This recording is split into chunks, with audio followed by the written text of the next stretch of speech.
Hello, hello, hello. Hi.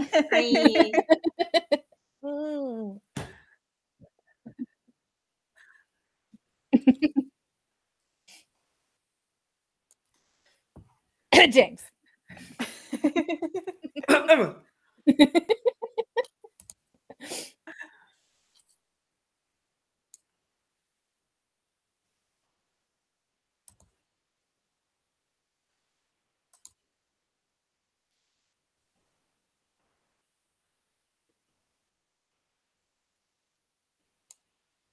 Yay.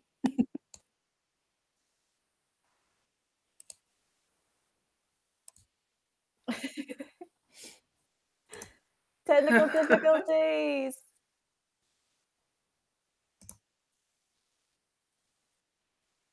We're trying to fix this on the fly. Should I just repeat everything that you're saying? Well, James, that will be ideal. Mooney's my favorite character. She's so great. Kat really pulls the group together. Inspiration for everyone. Yeah. We've all leveled up because we showed up. We all leveled up. Everyone. Oh yeah, we all up. get inspiration. Absolutely. Yeah, I'm sick and I showed up. There's no big bad. No. Dave is fine. It was just a terrible dream. Okay. Everyone let us know, is Declan working now? I hope that's working now. If you, yeah, sorry, I'm so sorry. This is what happens when the tech literate people leave. And I'm left. You should have seen us like 10 minutes ago. All of us going, how do we do this? We're Googling everything. Thanks so much, Room Code. Yeah, I've literally I have done this by myself once, which may be very obvious now.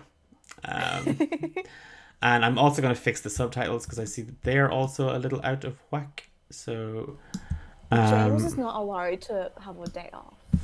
Yeah. James is gone, by the way, because he got married and he's on honeymoon, but even that is not an excuse. Yeah. He should be taking us all on honeymoon with him. Yeah. They have the internet in Spain. Yes, they do. They got it last year. James. Fuck you. Here's me assuming he's watching on his honeymoon. Well, he was, because he was the one that told us initially that we yes. Thank you, James. James. I hope that's I hope that's fixed. If you could watch, you could play. Just saying. Anyway, enough of bashing James. That's great. You are very welcome along to episode 2, titled Chapter 2, Lost and Found. My name is Declan. I am the Dungeon Master and the creator for Rise of the Forsaken. And I am joined this evening by Eilish, Kat, and Fiona. And just before we get into it, I think just a brief introduction on your characters. And then we can kind of kick off the session. Oh. If Eilish wants to go first, then. Okay, no problem. So I'm playing Diara, and she is a tiefling bard. She looks after the kids with Ilaria, and that's about all that's interesting about her. Those are things interesting. No, we love her. Thanks. Kat? Appreciate. I'm Kat, and I play Mooney. She is a Firbolg wizard, and she is a shepherd who takes care of all the animals around the Red Orchard. Can I just, the Google Translate pulled that up as fearful gizzard. Yes. Did I stutter? Oh, Lord. And Fiona? I'm Fiona. I play Nora. She is a Goliath barbarian and the most difficult animal that Mooney has to take care of. She's an angry girl, but she tries to curtail that anger a little bit. She likes food. And I have to apologize in advance. My eldest son brought a cough home from creche. The whole family has been infected. We all got tested. It's not COVID, so that's good. But I probably will be hacking cough in a while. So if I mute and I'm like shaking and all that, that's why. I'm not having seizures. So Nora is not dying. But Fiona might be. I might be, but I'm still here. Declan furiously making notes. Her weakness, her lungs. Her weakness, she can't breathe. And as I said, my name is Declan, and I'm the Dungeon Master. We're beginning chapter 2, Lost and Found, pretty much where we left off. The night had rolled in, and Mooney, you had reluctantly been dragged away from your search for Dave the sheep, as you were kind of coaxed back to the house, and Umbra followed with. You were led inside. There was some supper prepared for you. As you were heading to bed, with kind of Valeria shuffling everybody off, because tomorrow is the Harvest Festival, and there's things to be done, and the kids need their own rest before they go back to school and stuff. What's the mood like in the room? Well, Mooney is very quiet. She's very withdrawn, which is not really like herself. And she's itching a lot because of the poison oak. Oh. Her little baby. And she's just like sitting at the window, maybe looking out at the forest and the rain. Oh. Just wondering about Dave. Thinking about her sheep. It's dead. Nolra and Diara, you both come into your room. The three of you share one of the two bedrooms up in the attic, and you come in to find Mooney set on her bed, kind of legs pulled up to her chest, just kind of looking out forlorn like out the window, and the pitter-patter of rain, that even though it's that downpour from earlier on has ceased, there's still the spits of rain falling. Well, Nolra is feeling pretty pissed off right now with everything. Really angry, but she's just shoving that down. She's working on her stomach ulcer. Oh, God. But yeah, after the news that she got that Bernard was made captain, even after her long run, she is fuming, but silently. So that's all she's got going on at the moment. I think Diara will probably have brought like a hot compress for Mooney, because she's ever the caretaker. And maybe some salve for the poison oak to stop the itching. Alright, give me a medicine check. I'm just going to turn my camera off for a sec. Hold on. I'm back, I think. Yeah. Yay. And you're in focus. Now I'm focused. Oh, wow. Magic. What did you get for your medicine check? Please hold. I'm having some technical difficulties. You're not 13. rolling physical dice? Oh my God, Eilish. No, I am. But my character sheet That was the wouldn't technical difficulty. Yeah. Diara, you come into the room, and you have a hot compress and what's effectively the equivalent of Sudocreme. Yes. For, Sudocreme is canon. Everybody heard it. Yeah, you've got a Sudocreme salve-esque in nature, in a kind of a small little tin pot, and it has that sort of medicinal Stack. Mooney, as you kind of take it, it kind of it's not quite as potent as smelling salts, but it does. It's got that special sort of this is from a doctor or a healer's hut. Yep, it's definitely Might be expired. Yeah, possibly. It's Sudocreme. It's absolutely expired. It's the same pot you've had for about 8 years. Yeah, Mrs. Mrs. Sappers keeps it under the sink in the kitchen in a small tin of biscuits. With her sewing supplies. Sewing supplies are right next to it as well. And for anybody that's not, for anyone that's watching that's not from Ireland, that is literally every household in the country keeps that medicinal cream in an old biscuit tin right next to the sewing kit. Fact. You got third-degree burns. Sudocrem will sort that right out. Yeah. Broken arm. Yeah. Sudocrem. Yeah. Chest infection. A bit of Sudocrem in a hot towel.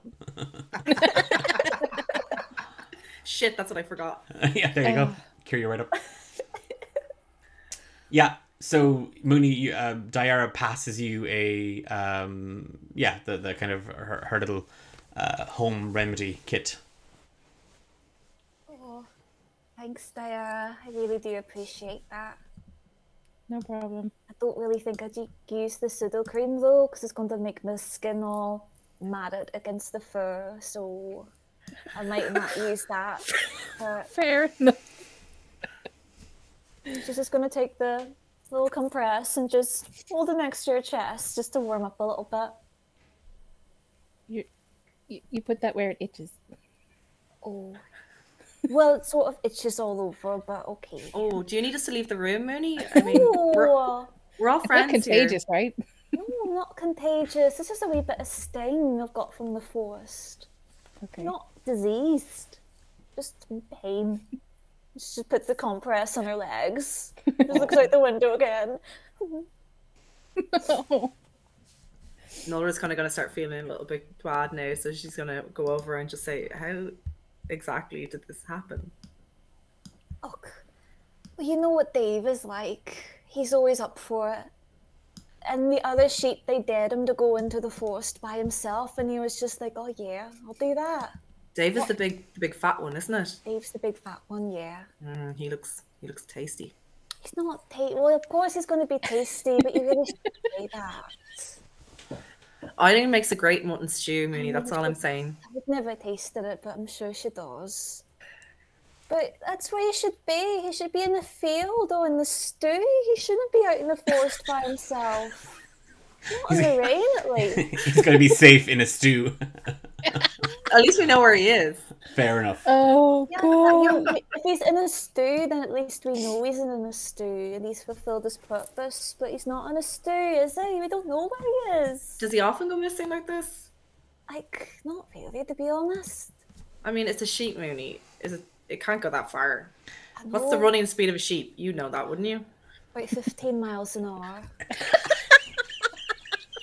But it's only because the fence was broken. I mean, that's what really did it. I mean, they're always like kept in little paddocks, so they don't go that far. I thought Ilaria wanted you to fix the fence.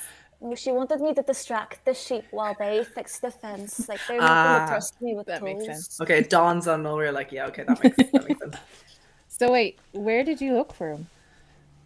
Umbra and me just sort of went to the edge of the woods. We didn't go too far.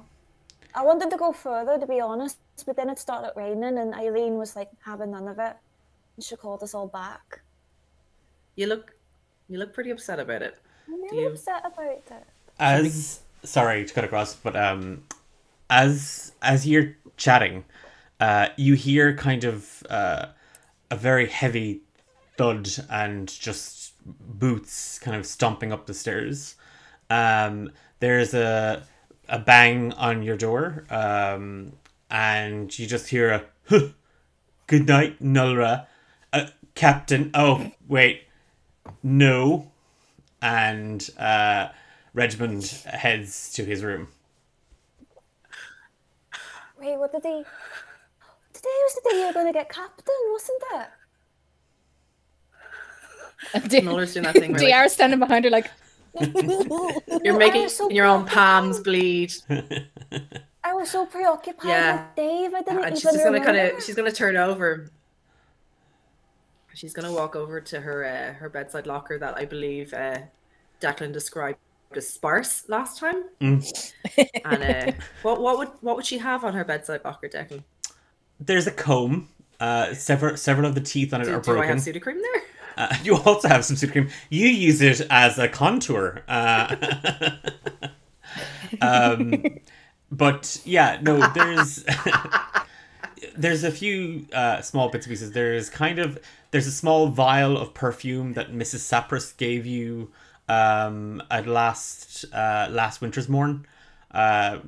effectively like a little gift. Again, it came with sort of it's one of those gifts, that was, it's, when you give someone like, a body kit for Christmas, one of those bath kits. So you're like, now it's not meant to be offensive, but here you go. You could use this. You can't. Yeah, when Mrs. Sappers handed you when she handed it to you, it did kind of come with a little like, a little bit of perfume does wonders for your feminine wiles.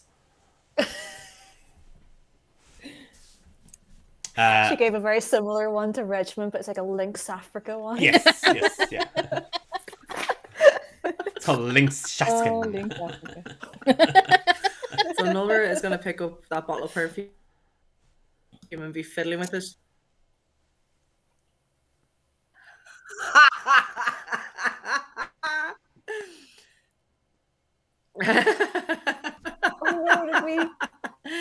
We're gonna just pick up the bottle of perfume and be fiddling with that with her back to the other two, and without even thinking, she's gonna end up crushing it. Like the bottle's just gonna smash in her hand, and she's gonna say, "No, I didn't get it." Look, Are we here? Yeah. Hello?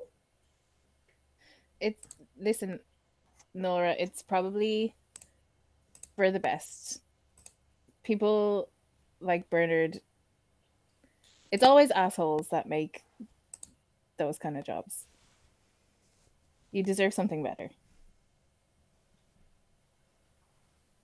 She's gonna turn around to Diara and just kind of give her like a slight smile, and just say, "I know, Diara, I know, but anyone but him. Why was it him?" His man probably paid them off. That's gonna make Nora laugh a little bit, even though she's still upset. But she's gonna wipe off her disgustingly smelly hands now and walk back to the other two and say, "Yeah, there's just a."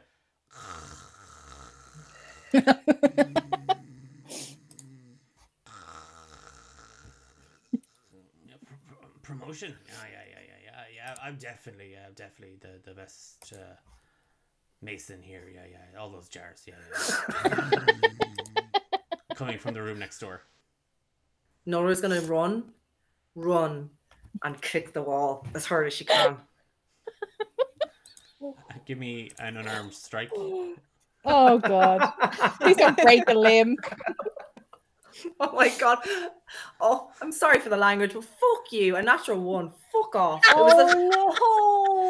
was my first roll last time as well. What the hell? I'm sick. Like, this is not fair. So, as you charge forward, Nolra, to boot the to just give the wall a good kick, you end up putting your foot right through the timber. It's just timber frame, it's just a little thing separating the two rooms. And now, as you pull your foot back, just the snoring is a lot less. It's a full on.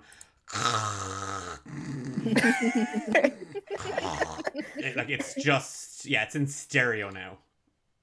Can I reach my hand through and see if I can grab a fistful of that beard?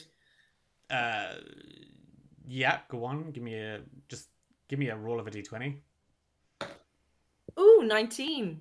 Nice. You grab a hold of something. It's not a beard, but you've definitely got it. It's probably his blankets. Okay. Okay, I'm gonna shove it. I'm gonna shove whatever I have and try and pull it back against the wall. Okay. I'm gonna shout, "Shut up, Richmond!" You're gonna yank the blankets, is it? Yeah. Well. Okay. You pull the blankets, and what you've pulled through. I mean, yes, that you've definitely pulled some blankets through, and the hole kind of gets plugged a little bit, but they're sort of entangled in the mess. Is a lot of his soiled clothes. So yeah, you've pulled through some of Regimond's laundry into the room, and it's got sweat. It's sweaty. Okay, Ooh. but like anything else, But like the whole I'm not. he's still snoring. Like he. No, but when you say soiled, Oh I need yeah, to no, go like dirty, like more perfume on my hands. soiled from work. Like he's. Mike, that word can mean a lot of different things. Okay, don't automatically go to poop. Okay, well I do. Okay, well Nora's gonna gag a little bit, but the sound has been muffled, so she's contented with that. Okay, the evening or rather the night kind of rolls on. The hole kind of plugged with some blankets it's helping, but you're still aware that it's a lot more audible. And Nolra, as you try and drift off to sleep, thoughts of all the different ways that you would hurt Bernard, both emotionally and physically, just runs through your mind and eventually invade your dreams. Give me a roll of a d20. We're going to determine whether it's a nightmare or a good dream. Cool. That will be a 6. You are demoted. You are demoted to Deirdre's assistant in the militia, and you are reduced to carrying around everything. Like she just uses you as a pack mule, effectively. And as try as you might to try and wake from the dream, you can't. You're locked into the dream. Diara, your day was quite, I won't say uneventful, but you were hanging out with Illyria for most of it, and you were getting the kids ready, and yours was a typical day. And as you drift off to sleep, you're just kind of half humming to yourself. It's a low little melody, barely audible to those around you. And as you drift off to sleep, you find yourself in the Old Mare Tavern, and a young man, half orc, steps in, gives you a wave and a smile, and give me a roll of a d20 to determine whether this is a good dream or a bad dream. 18. He approaches you, and he's just asking how your day is going. And the conversation is, there's a rhythm to it. It's not forced. It's not too taxing. It's not too heavy. It's all working out quite fine. You feel good, but not like he's not being too pushy. He's not being too forward or untoward. He's like, it's just like you're having pints with a mate in the pub, and it's nice. Okay. DC was really high on that. Yeah. Mooney, you don't go to sleep. Oh. Because as hard as you might try, all you can hear, and Regiment's snoring is a distant sound, despite the fact that it's right next to you. You're pretty sure you can hear the sheep out in the field, and they are lowing and bleating. It's quite a melancholy sound. Minnie kind of like perks up a little bit, thinking, well, perks up as in, wake us up. Thinking that the sheep should be asleep. They should be in their barns. So she's going to like look around, see if everyone's asleep, and then very quietly creep to the window and look out. You tiptoe as delicately as you can to the circular window. I mean, you're quite tall. You don't even have to stand up on anything to kind of peek out. You literally just kind of strain your neck a little bit, and there it is. You scan the fields. What you can kind of see, it's quite it's quite dark, but it was a full moons. It was 2 full moons last night, but the moons tonight are very much blocked out by very thick, heavy clouds. But as you try and adjust to the dark and to try to see what you can, give me a perception check. +2. 18. You, for a moment, and at first you're not entirely sure, but as you fix on it and you kind of, instead of looking to the fields and the farmyard around, you cast your gaze back towards the orchard, and you try and scan for where you were led earlier on, and you and Umbra came back from. You can just see 2 little orbs glow, and then they move around quite quickly and disappear into the woods. Orbs is in like, that they look like will-o-wisp? No, you're on an 18. They looked, I mean, they weren't glowing like a wisp would or anything like that. They looked like eyes. Oh, she's gonna look around. She's gonna like look back and see if she can like remember where she saw these orbs, and her mind's gonna immediately go to, that might be Dave. And she's gonna very, very quietly, not get fully dressed, just grab her like her shawl, pick up her little biddies, and she's gonna quietly creep to the door.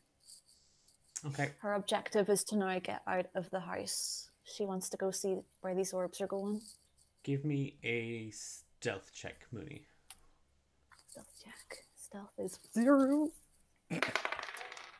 Oh, 5.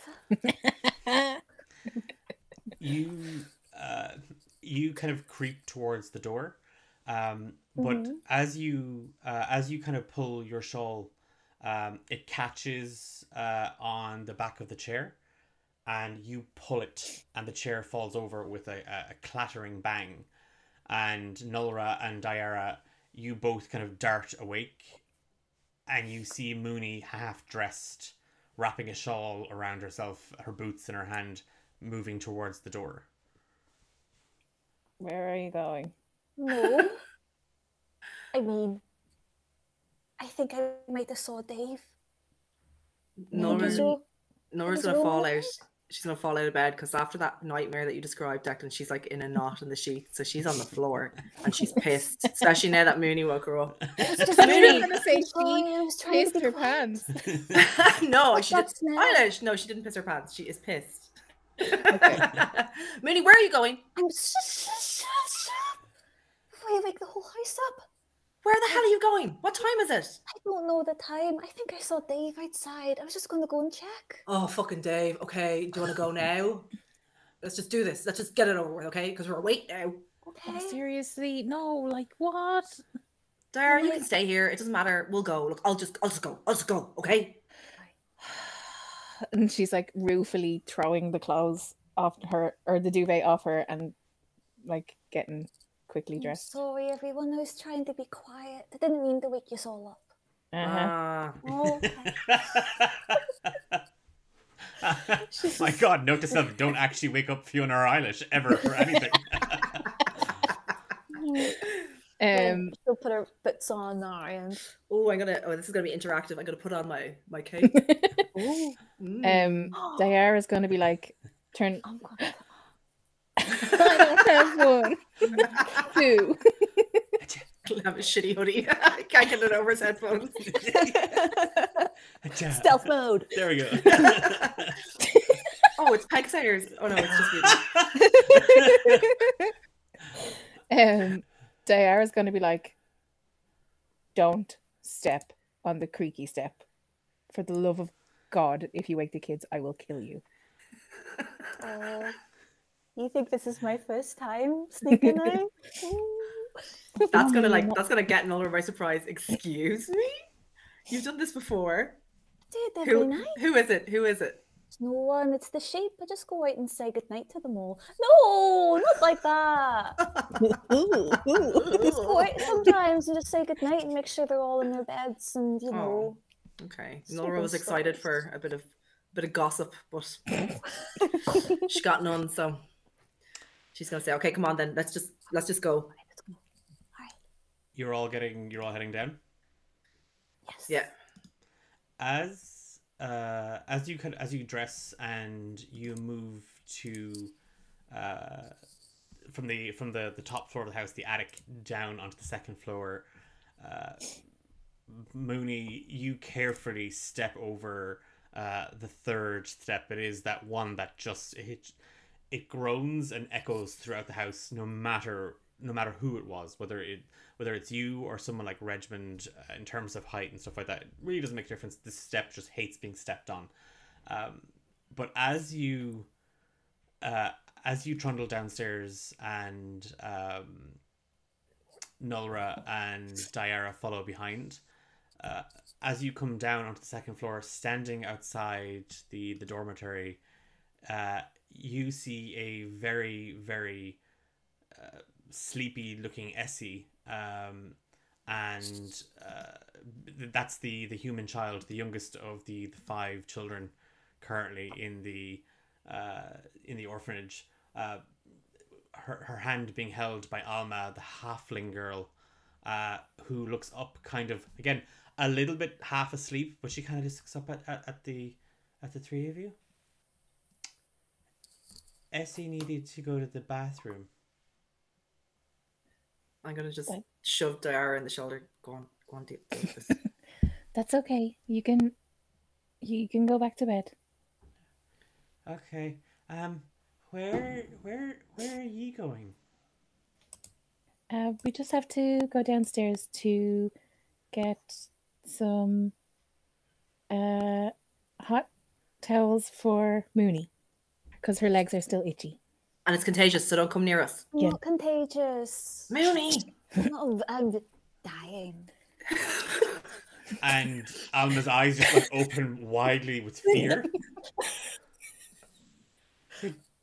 You're dying. She's dying for you guys to go to bed. Yeah.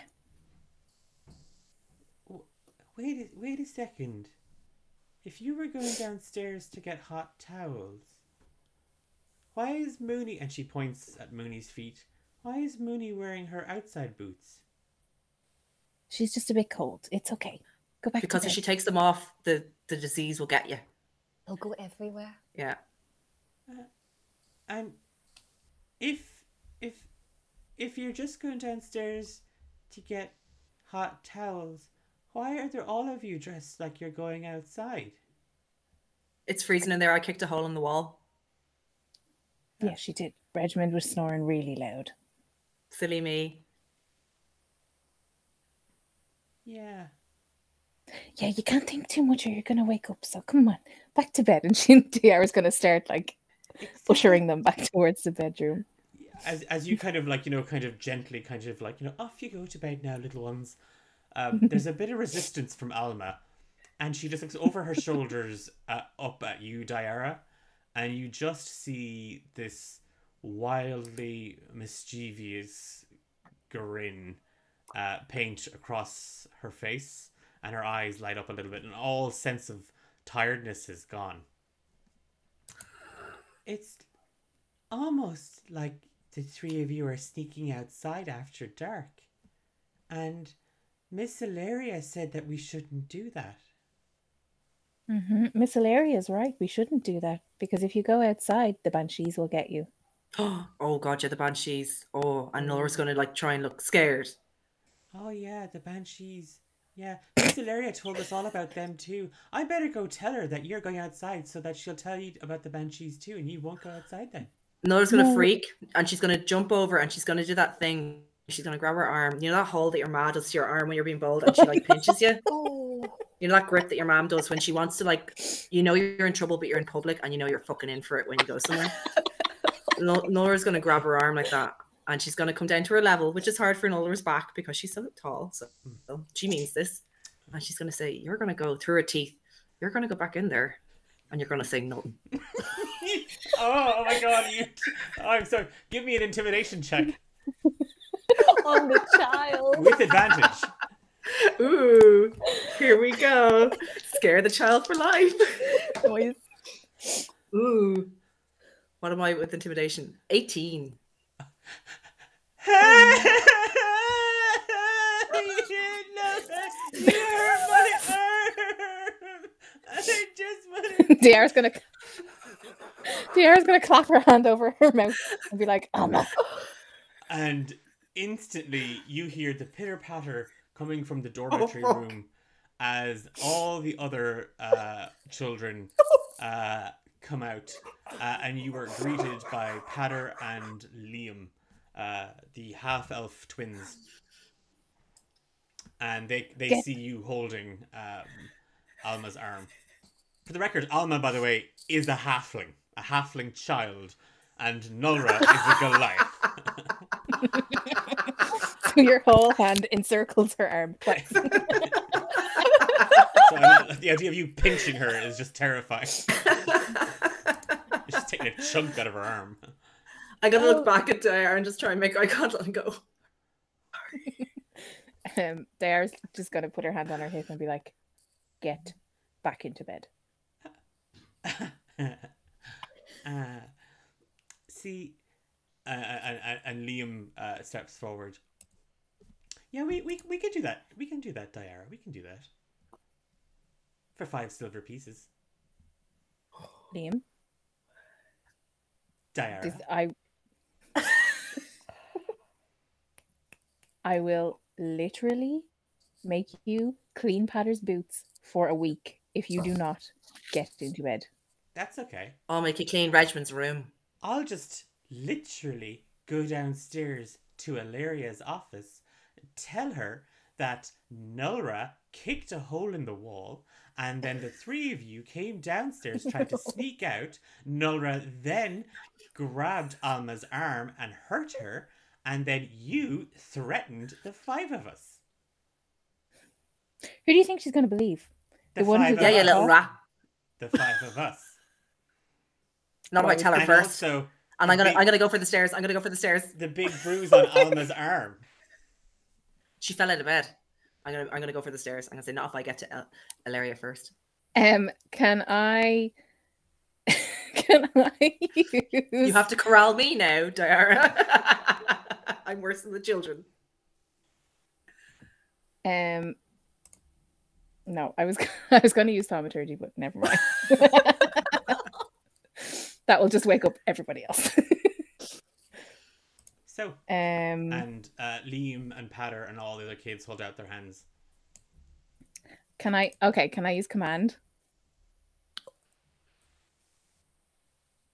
Yeah. On a child. You gave out to me for grabbing a child, so just let me put that out there. She's got no patience. She's woken up and now she's pissed. So let me see.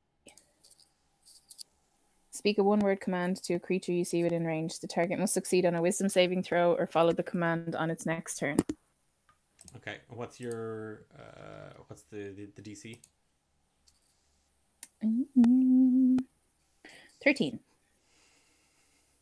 And this you're doing this to Liam, is it? Yeah, just bed. 14. I'm gone. Okay, bye. Good night, guys. Good night. I'm done. Good game. Good game. We can't even best children. Nice. Ooh, you could have just picked that up. You could have just picked that up.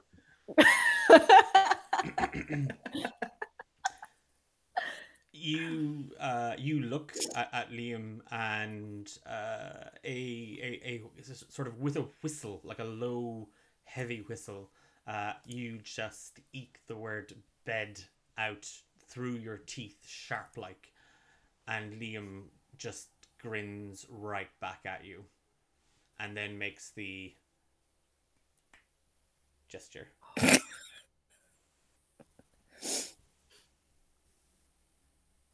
How do I know you're not going to just turn around and rat the second we leave? You don't. You just have to trust us.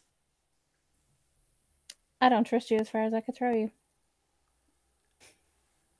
Well, you either give us 5 silver pieces and we may not tell Ilaria, or you don't give us 5 silver pieces and we definitely tell Ilaria. Mooney, take your foot out now and rub it all over Liam. Minnie wouldn't be there. As soon as Alma would start crying, Minnie would have used her Firbolg hidden step to turn invisible and just would get out of there. Okay. So Nolra's going to turn around after saying that and be like, okay, where are you? Depending if I have to make any rules, of course. You're just heading out, Mooney.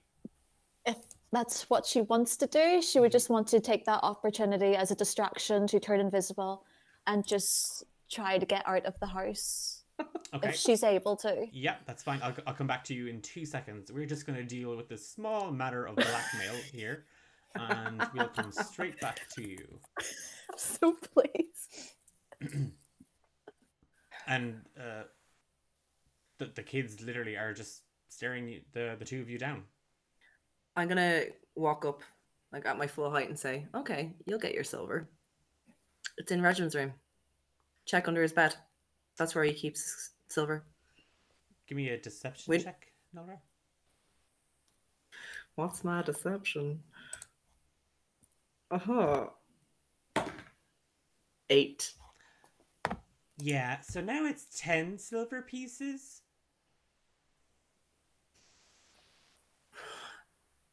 10 silver pieces. Okay. 10 silver pieces. We turn around. We go back to bed.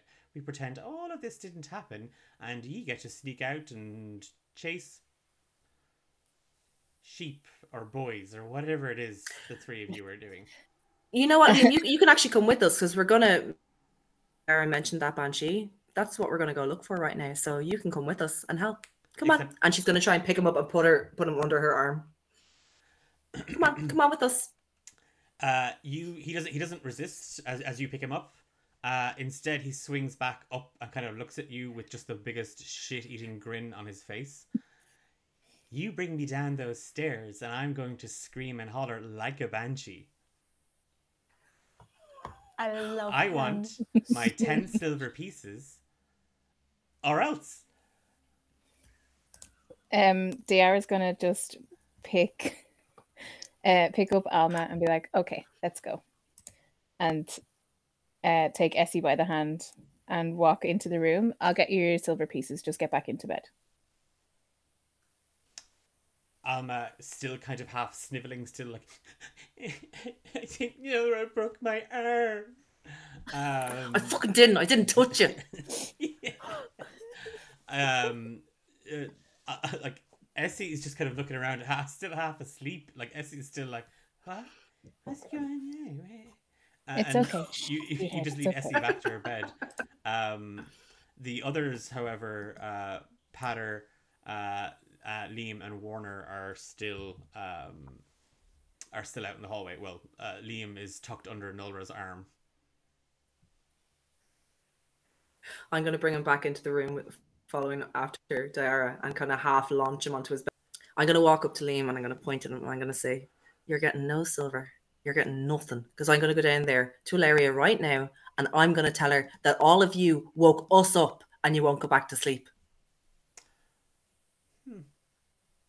That's a very silly thing to do, because if you go downstairs and you tell Ilaria, Nora, then she'll know that you're up and she will go check the rooms.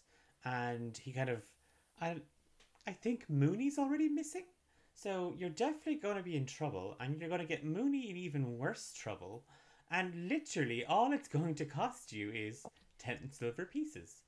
And if I have to repeat myself again, Patter just kind of snickers under his breath, it's going to be 15 silver pieces. Nolra is just, she's at her limit. She is at her limit. And she's just going to turn to Diara and say, I'm so sorry, but I cannot. And she's going to go. She's just going to leave the room. Okay. Leave Diara to deal with that. Okay. I am going to get your silver pieces. If you are not in bed when I come back, you don't get them. Stay here. And she's going to turn and walk out. and close the door behind her. Give me a persuasion check, Diarra, as you make this offer. I don't think I have. Oh, never mind. 17. Yeah. Liam just kind of stares at you as you're kind of backing out the door and you're closing it behind you. Sure, Diarra, we can wait.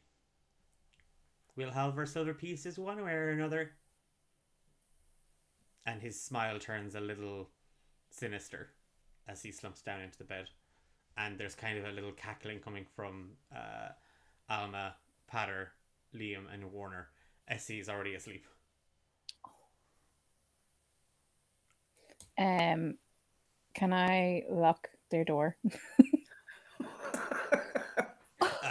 Unless you have a way of magically locking it, there's no locks on the doors for fear of, emergencies. Is there a handle on the doors, I assume? Yeah, all the doors are... Okay. And would we have a wooden chair in our bedroom? Oh my god. Okay. So while ye go about trapping 5 small children in their room, directly in violation of health and safety and the fire code... Oh my god. Because there's one of those in this orphanage. There is. Good thing Umbra's not here. Mooney, as you're slipping downstairs to the actual, to make your way out of the house, you creep down onto the first floor. You don't see any lights on, but when you reach the ground floor, just behind the stairwell, you do see the door to Illyria's office. This isn't her study. This is where she might greet potential parents and even take new children in, just to kind of talk to them one-on-one. It's the more kind of official aspect of the orphanage. You see that the door is ajar and there's a light. There's light kind of pouring out from it, and you can hear Illyria inside, kind of half muttering to herself, and you hear the rustling of paper. Oh, and it's quite late or early in the morning now, isn't it? It's quite late at night. Yeah, it's about it's probably past midnight. Would Minnie know that that's irregular? Yeah, this is Illyria. Burns the candle at both ends.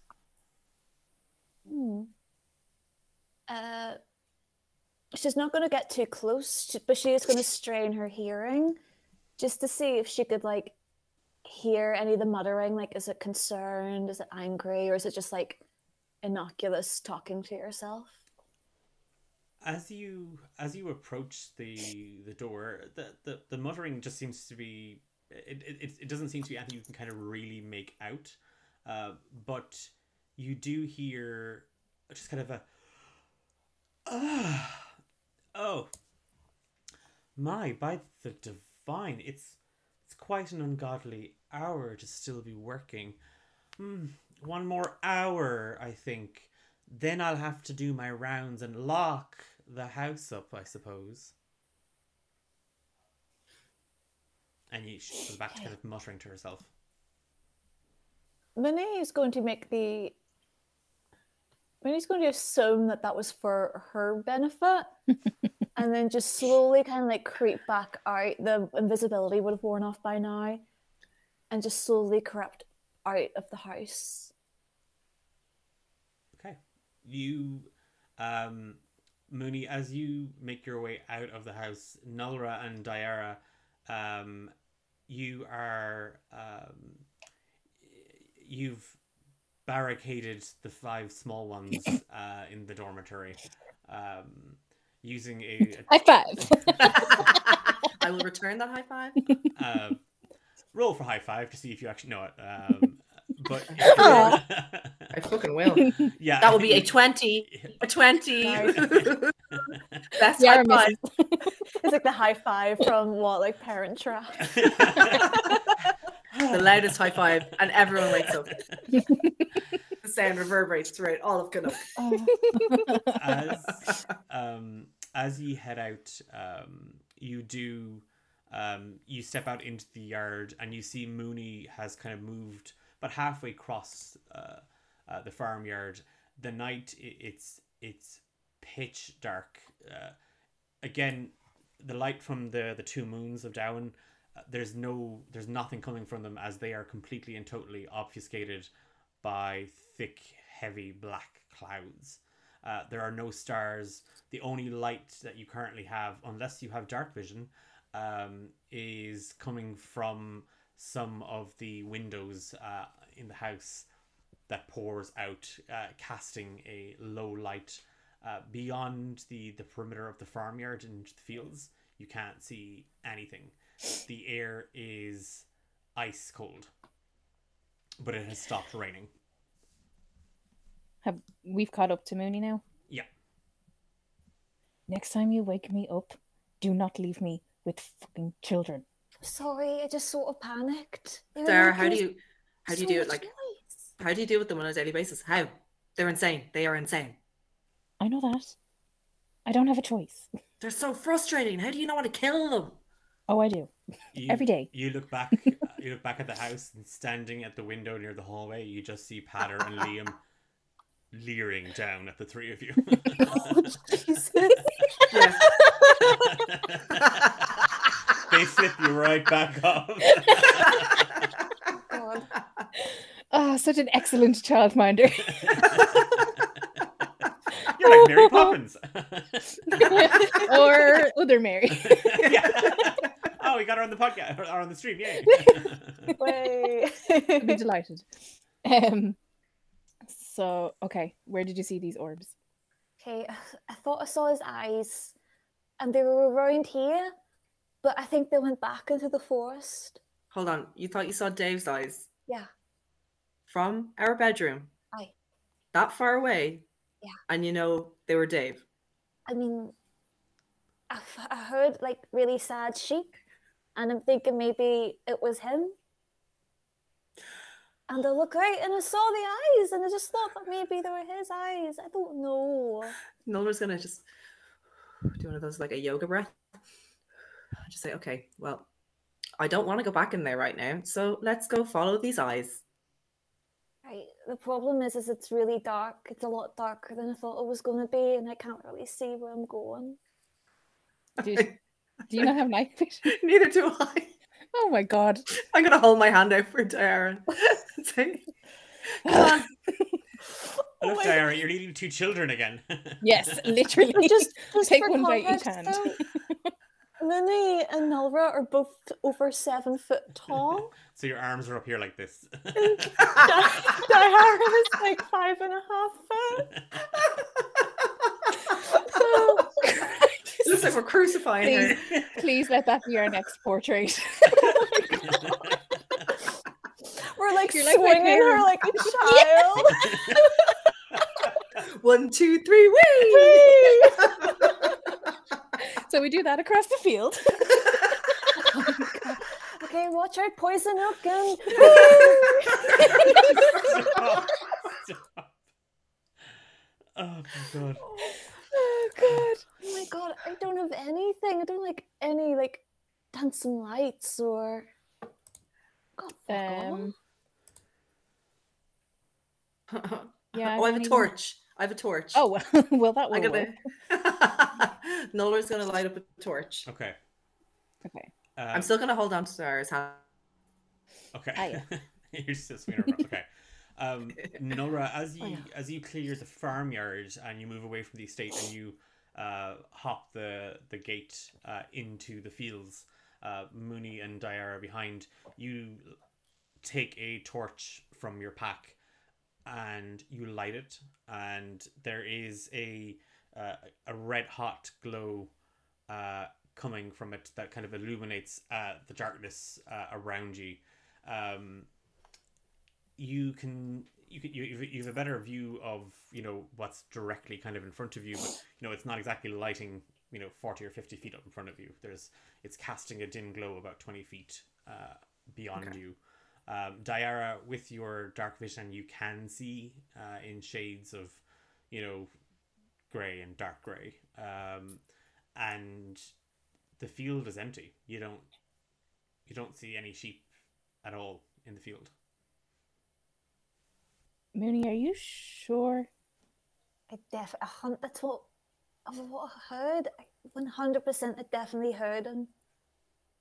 And then I look out and then I saw his eyes, so... The sheep aren't here. What color were the eyes? They were just sort of like...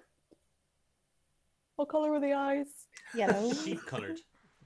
They were Line. And then sorry, my eye is so itchy. Contact lenses, hi. Hi. Then he saw the eyes go back into the forest, didn't she? Mm-hmm. Yeah. So they're not going to be in the field. They're going to be back in the forest. But that's where your legs got all manky and poison oaked. Which is How do why we should go in really quickly before he goes even further in. I don't want to get poison oak of me. No, just don't make the same mistake I did and just walk into it. Can I identify poison oak? You can with a nature check. We're all gonna come back with rashes. I can't wait. Oh, Jesus Christ. Cream. 9. Everything is poison You're oak. pretty Don't sure tell you me. can identify it. It's a leaf, Okay. right? It's kind of like a nettle. Lily's proficient in nature. I'm sure she would know. I mean, Diara Should've has asked boots on, so. Yeah. The three of you proceed up through the fields towards the orchard, and as you make your way to where you saw the eyes in the first instance, Mooney, the glow from Nulra's torch is lighting up, and you do see there are tracks here, but they're all kind of muddied, and it's quite difficult to make out. Like, are they new? Is it just is it the tracks from earlier on? But you do see them again kind of circle around, and then there are tracks leading into the woods to the north. Can Minnie, specifically the ones leading into the woods, can she take a moment and determine if they're fresh and if they're hooved? Give me a survival check. Survival. Oh, that's 2. That's all right. Oh no, 10. So there are a couple of sets of tracks, and you do identify boot prints coming in and out. But you do notice that one set of the tracks is hoofen in nature. Or hooved in nature. Huffing. Hoofen. Hoof-like. Hoof-like, that's the way of Can saying it. Nora squat down and just examine the tracks too and say to Mooney, so tell us a little bit about Dave as she's looking at the tracks. Oh, he's great. He's a bit boisterous. He's a wee bit, he puts it on. Like, he thinks he's one of the big boys, and he's always up for it. But he's always sweetheart down deep. He's always up for a good time, but sometimes it doesn't really work out, does it?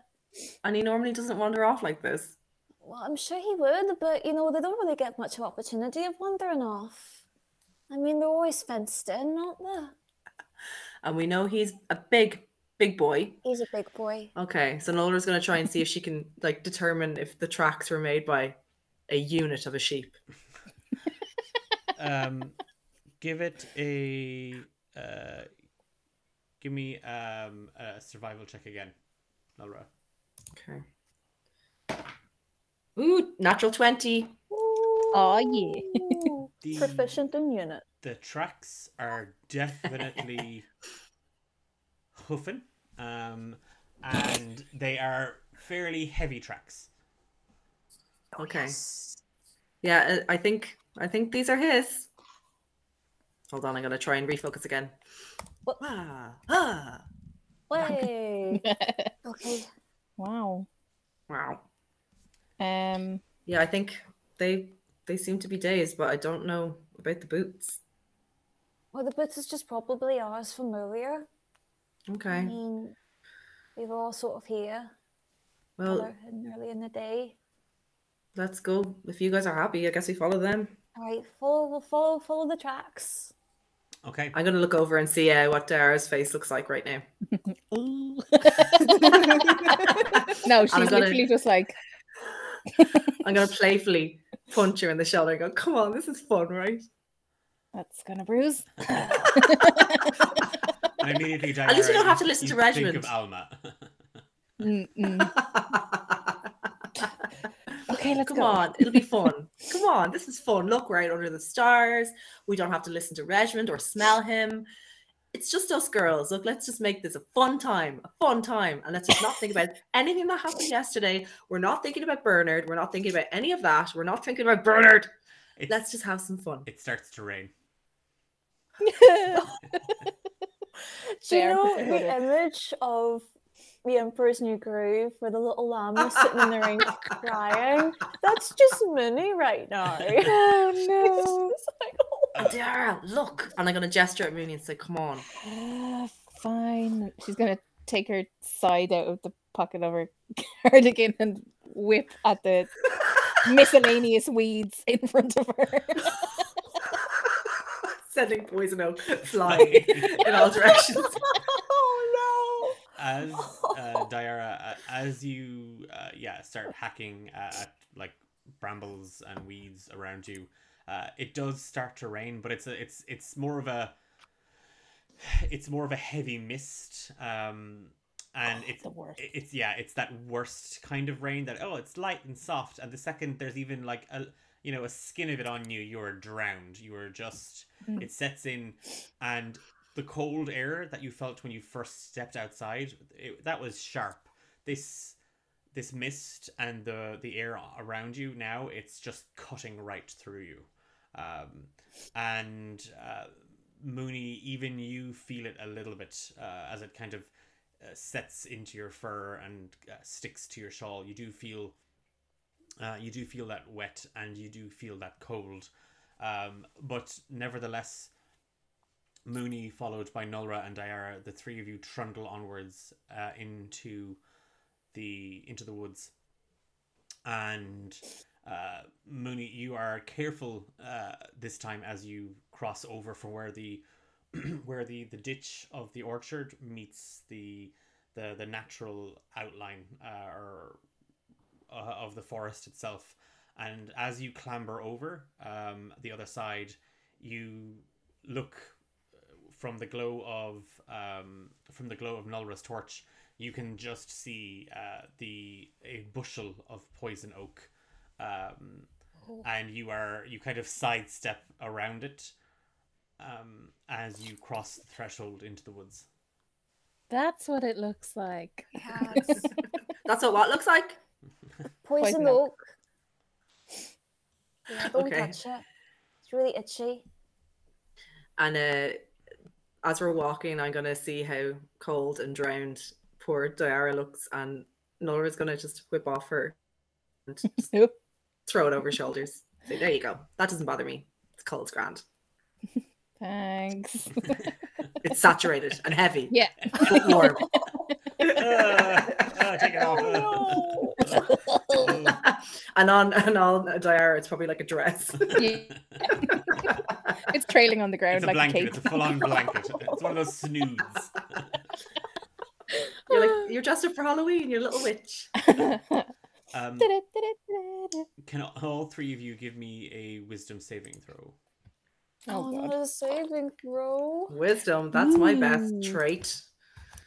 +4, okay. 12 for me. Saving. Unnatural 20. Can I use my inspiration and Yes. do something? Yes, you may. Is it Do a something. reroll? It's a reroll, yeah. And Oh, thank gosh. Oh, it's worse. Okay, so 5 plus, it's 9. okay. And Diara, you got a natural 20.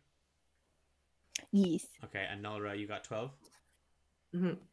Oh, God, I'm fucked. As you cross over and you start to kind of make your way through that initial sort of hedgerow of the forests, and here the trees aren't necessarily as crowded on themselves. They're not as bunched up. There's a bit, you can kind of see around a little bit. And Nulra and Diara, you don't really remember coming into the woods here. Like, again, Illyria has always told you to steer clear of them. There are wild animals. That's their home, their territory. They don't come into the fields and the orchards. There's sort of a little balance kind of happening, and you've mostly stuck to that. I mean, you've maybe dared each other to cross the threshold every now and again, but it's kind of I did it, and then you run back, and that's enough. But you've never really stepped in here, and you kind of both feel yourselves, I won't say underwhelmed, but ow. you were kind of expecting this kind of like this gnarly, twisted, like one of those forests from the fairy tales that Illyria used to read to you, with these sort of half dead trees, looming over frighteningly with their branches almost like claws. It's a wood. It's literally, it's like anything else. And the two of you continue to kind of move through it, and you start to feel the overgrowth around you. Like it starts to get thicker. Like it's harder to you feel things kind of snagging on you. And Diara, the hood and robe that Nulra gave you is catching on everything. Classic. And you're just you're yanking it from a branch. It's now being kind of grabbed by some thorns and barbs as you pull it, and you definitely hear it rip that time, but Nulra probably won't notice. And it's getting heavier and heavier.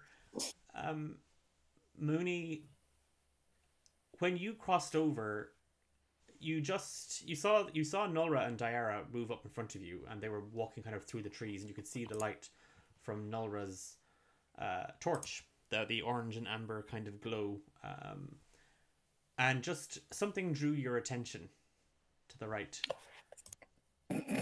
and you just see Gone again. You just see a small narrow path. It wasn't there before, and at the end of it, you see two small, beady, sort of topaz-like eyes look up at you. And then you hear kind of a small squeak and a grunt. And the eyes move very, very fast towards you. And then they skid kind of to a stop and sort of set there in a lump in the dirt. All kind of covered in muck. You see a badger who squeaks at you again and then starts to run down the path it came from a minute ago. Wait! And she's not even going to stay to the other woman with her. She's just going to go after the badger. She recognizes it as the badger from yesterday, yeah? Yeah. She's going to chase after the badger. Okay. Mooney was behind both of us, wasn't she? Yes, she was, yeah. Not anymore! Bye! Mooney, you start to chase after the little badger. And, okay, like, it's actually quite difficult for you because as you move down the path, it seems as if the forest itself has kind of carved this hallway, this passageway, because all the branches and thorns and briars are all twisted in like some sort of archway that kind of wall you in labyrinth-like. And every now and again the badger will stop just to see if you're still behind it. And when you look over your shoulder, the path isn't there anymore. There's just a wall of thorns behind you. And then the badger Look at you will at your speak fairy again, shit. and will start to set off on a run. Okay, Minnie will stop and then look around, and before she even has a chance to be alarmed that that's happening behind her, she'll look back, she'll see the badger take off again, and without even thinking, just chase after the badger. She's scared of losing her only guide. Like, we'll worry about that later. Nulra and Diara, you continue moving through the woods, and as you start to you like, everything kind of feels much the same. It's like it's just trees, and then Nulra, you feel a foot just sink about 4 or 5 inches into the dirt, and there's just kind of a heavy sound as you just step into like bog. What? Like it's like Okay. That still smells though. Yeah, there's a pungent aroma, and the path. It's quite strange. You turn around to kind of get a sense of your bearings, and Nulra, you don't see Mooney, and right behind Diara, for a split second, it was almost as if the trees moved of their own accord, and there's now just a barrier of thorns. No. Don't like it. Nola's going to say, okay, Mooney, I know it smells, but you don't need to go invisible again. And she's going to just kind of like wave her hands in front of her and around, trying to find where Mooney is. Come on, we'll get out of here and we'll find Dave. There's like, Mooney, come on. There's just a Dara. sound as A+ SFX. Thank you. Stories of having cute little hamster. I feel like I'm cheeks. in the bog. You can tell. Hey! I spent many a summer working in a bog. Thank you very much. So authentic. So authentic. But as both of you call out to Mooney, there's nothing. You don't. Even the sound of the leaves on the trees rustling has gotten deathly quiet. You can't even hear the wind cutting through them any longer, and there's just again, like kind of, it's that fat bubble of air just kind of escaping from under the wet soil, just kind of bubbling up. And there's Can we get it one more time? There's a pungent there's a pungent smell. And Nulra and Diara, you've been to a bog before. This doesn't smell like the bog. How far down is Diara right now? like, you're right beside each other. You're in kind of an arm's. But is she? How far has she sunk down? Oh no, she like you just happen to step into like just only 4 inches. Like you're not drowning, you're not sinking into it. It's not quicksand. Yeah. I know, but bog, a bit wary. Quick bog. I'm gonna definitely come up with difficult terrain. Quick bog. Patent that. In before Dave is the evil in the bog. Damn it. That would have been very good. But Nulra, give me a second wisdom saving throw. Great, here we go. What was my wisdom again? Utter shite. Ooh, 17. It's actually, when you hear the sound and then the smell catches you, your mind is sent back, and it doesn't really make sense. You think of something. It's that weird thing. It's that weird feeling of half a dream, half a memory. And it's from the smell that this is triggered. And you remember the feeling of being terrified. And a glowing yellow eye staring at you with nothing but bloodlust. And you find yourself drawn to that memory, and you can't remember if it was a nightmare. You can't remember if it was something you read, but for some reason it is there and it is vivid in your mind. And Diara, as you see Nulra just almost go almost kind of stone-like as she kind of catches herself and is kind of locked in this moment, all around you on the floor of the bog, you see yellow glowing eyes as the bog begins to shift and move, and shapeless forms begin to rise out of the bog water. And we will take a quick intermission.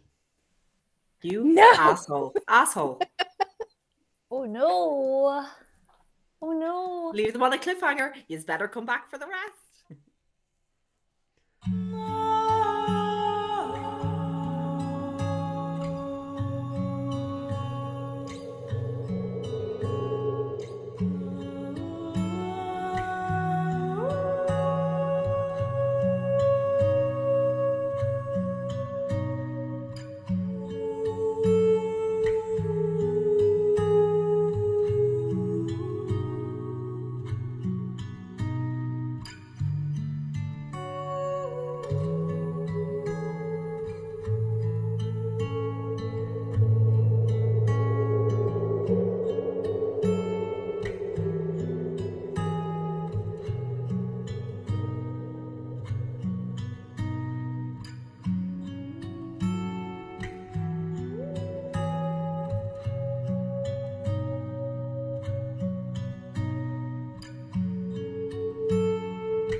And we are back. We're back.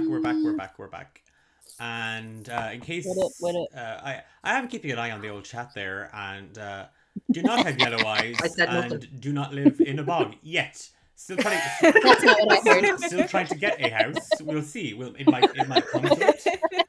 I'll just. You can't even afford a bog. Can't even afford the bog. Yeah, I'll just be living my green hag fantasy as it's. Boom. Okay, so we left off with Mooney chasing after a small little badger through a fairly ominous archway, passageway, whatever you want to call it, in the woods that Mooney seems to be completely unfazed by as she chases after the little badger. Do you remember that little that clip from The Simpsons where Homer's chasing the little dog? It's got a puffy tail.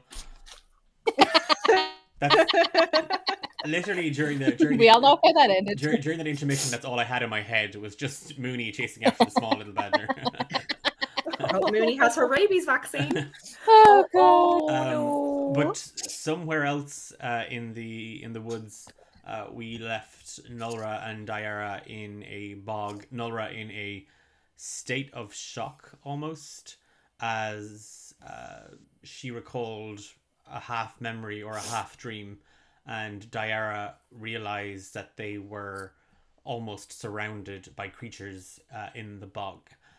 Nulra and Dayara, can you roll an initiative check for me, please? Oh, great. Thanks, Declan. For real? Yes, it's almost like combat's a part of D&D and that people want to see us do, so I'm a monster. 20 for me. 23. 15. Okay. I got 8, so that means... Yes, okay. Yeah. Nulra, you shake off as Dayara grabs your arm and just kind of shakes you. You kind of come back to it wasn't an out of body thing or anything, but you kind of come back to your senses, and you do see these eyes looking up at you from the bog as it oozes and begins to make some sort of humanoid shapes out of the muck and soil and peat and water. And you see 3 forms have kind of risen out of the bog and are lumbering towards you and Dayara. Okay, Nolra's immediate reaction for something like that would normally be to bash it with her axe. But whatever that memory was or whatever it was in the back of her head, she has this tightness in her chest, and she just has this voice inside of her screaming, run. So she's going to fireman lift Dayara over her shoulder and turn back where they came from, and she's going to try and find out of the thicket that we're in. Using her axe if she needs to. Give me we need to go. We need to leave right now. Give me an athletics check, Nulra, to lift Dayara out of the mud. Sake. I've got +5 in athletics and I rolled fucking 5. Oh, hang on. Sorry, just chat. I've noticed that there's a problem with audio. Is that me or the stream? It's probably the stream. Don't worry about that, Huey. It's probably us. So you sound like a demon. Sounds like a robot. It's me. Apparently so. Okay, I got your name. Oh, well, it's strange. I hadn't picked up anything on your end. I did the last time, and I had to play. But the last half hour of the first session, I had to play it with Fiona sounding like a demon. But obviously, chat didn't clock it until now. That's just my natural same voice. Angelic. Thanks, TV. Oh, that's where I'm originally from. If I could give you inspiration. Okay. 9% That's for the 9th is for traitors and betrayers. Just saying. That's where they kept Satan. Oh yeah, sorry, we were reading Dante's Inferno in class, so that's why I'm all caught up on my levels of hell. But you can have inspiration. hopefully, Fiona, your audio clears up. I there's nothing on my end anyway, but I don't know if that's because we're obviously through the meat services, so hopefully it picks up. But what did you get on your athletics check? 10. Okay. You grab Diara and you kind of swing her up onto your shoulders.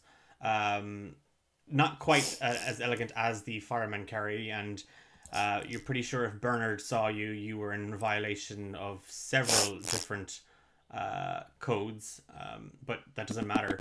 As you turn to run, you get about 8 feet when you come face to face with a wall of thorns. The path that you literally just turned on your heels. You didn't move to the left or to the right. You just turned back the way you came.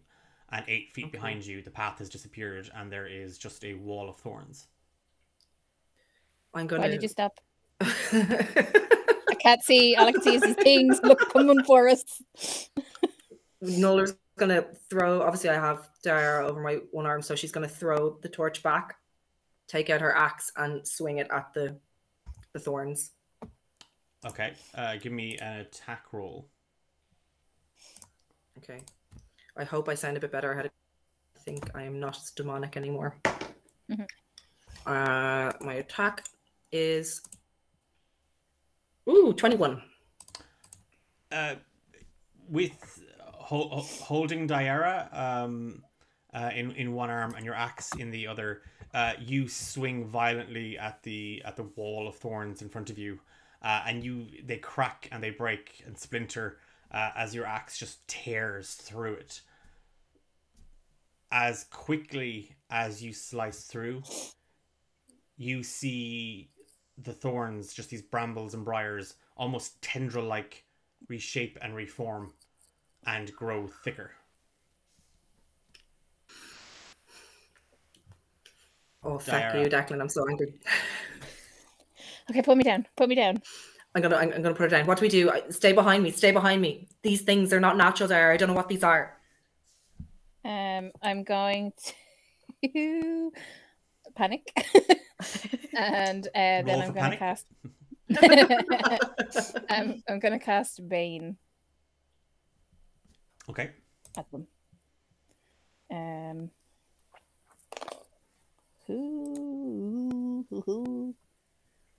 I don't know what. Do you have to roll something? So wisdom save? Up to 3 creatures of your choice must make a charisma save. Oh, charisma. Okay. I'm hoping bog monsters are not charismatic. I got a 12. No, sorry. No, that's -5. Not. I got an 8. Bog monsters not very charismatic. Okay. So they all take disadvantage on their attack roll or saving throws. Oh, sorry, no. Roll a d4 and take that away from your attack rolls or saving throws. For what duration? Whenever a target fails to save throw before the spell ends, and it's concentration up to a minute. Okay. As you start to panic, Diara, as you feel your pulse quicken and the sound of your heart kind of beating, you hear it in your chest, and with Nulra kind of standing up in front of you, you feel yourself wanting to scream. You feel yourself wanting to just be anywhere but here, and with that beating constantly, you just you close your eyes and you still see the 3 ooze-like creatures lumbering towards you, their yellow eyes fixed on you, and the beating in your heart stops and you scream inwardly.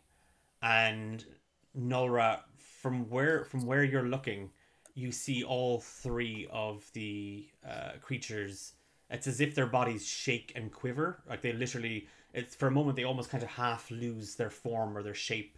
The rigidity of the ooze that they are kind of lets go, and they continue to move towards you. Nuller, because you put yourself in front of Diara, All three are going to attack you. Cool. Sorry, what's your AC? 13. Okay, so we have. That's exactly 13. Oh wait, no, I have to. That's 9. Yes. That's 9 now. Hi, Sarah. That's. God damn it, 7. And that is a 1, but like not a natural 1. It just he rolled a 4. Eilish, we've made him angry. We've made him angry. Oh no! Run away again! Look at his face. Look at his face. Okay. Oh no, he's ready to get down. Okay, here we go. No. Yeah. So, Nora, the three of them lumber and just sort of slam towards you. That you think their whole bodies just kind of surge at you. But at the same time as they do this, you do see they're not able to kind of it's like someone just hit you with slop, like, and they do hit, but there's no force behind it. You feel wet and like kind of an oily residue almost on your skin, and the stench this close to you, both you and Diarra, both of you are. You feel yourselves wanting to retch. It's putrid. But as the third one lumbers up. And it kind of brings itself, and it's just this almost, like I said, it is humanoid in that it's standing upwards or upright, and it brings its body forward again in that kind of general shape of, 2 arms, 2 legs, torso, what might be a head, but maybe no neck.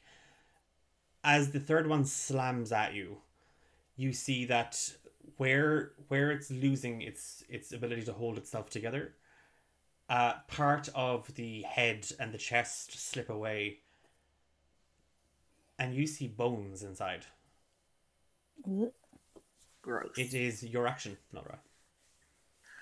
Okay, I think paired with that weird memory thing that Nora has with the smell and all these things on top of her, she just has this visceral reaction, and she's just hyper aware that Diarra is right behind her and these things are all on top of us, and she doesn't want them getting to Diarra. So she's going to enter a rage, and she's going to scream back at Diarra and say, "Find us a way out, I will deal with them." And she's going to try and attack the one whose bones have just been revealed with her great axe. Okay. That is a 19 to hit. Yep, that's going to hit. Let me see what damage I will do. Hopefully it will be effective. 10, 11, 12, and I add 2 for my rage, so that's 14 damage. Okay. Are you going to attack it again? Yes, please. I'm going to go for the same one again. Okay. Let me roll another attack. Hold on. That is a 24 to hit. Yeah. And my damage. Ooh, not as good this time. 7. It's still pretty good. Because as it sort of slammed at you, and its body just kind of slopped against you, and then kind of fell forward, and you saw some of the bones. You just, with your great axe in both hands, grip the handle, swing as quickly and as heavy as you can, bringing your axe straight into its side. And again, it's like cutting through muck. The consistency, the feeling, there's no resistance at all. And it just slices cleanly through. And with that momentum, you bring the axe up as if you were trying to cleave this thing completely in half.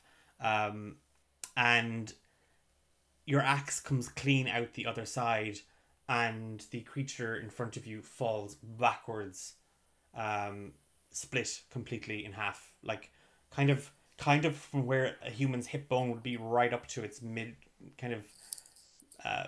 section of its rib cage. You've kind of cut in and then up, and it just falls to pieces. and you see it quiver, like it starts to shake violently on the ground. Oh, thanks, Declan. I can't wait to have nightmares tonight. You're welcome. Bonus action. I'm going to shout out, Mooney! Mooney, stay back. I don't know where you are, but stay back. Diarra, your action. Can I just take out my sickle and dagger and try and like hack away at the, like I'm actually looking for where our path is, not just mindlessly hacking, panicked. Okay, so you want to attack the thorns, but you're trying to look for a way out. Yeah. Give me an attack roll, and then based on that, we'll determine how well you're able to perceive things.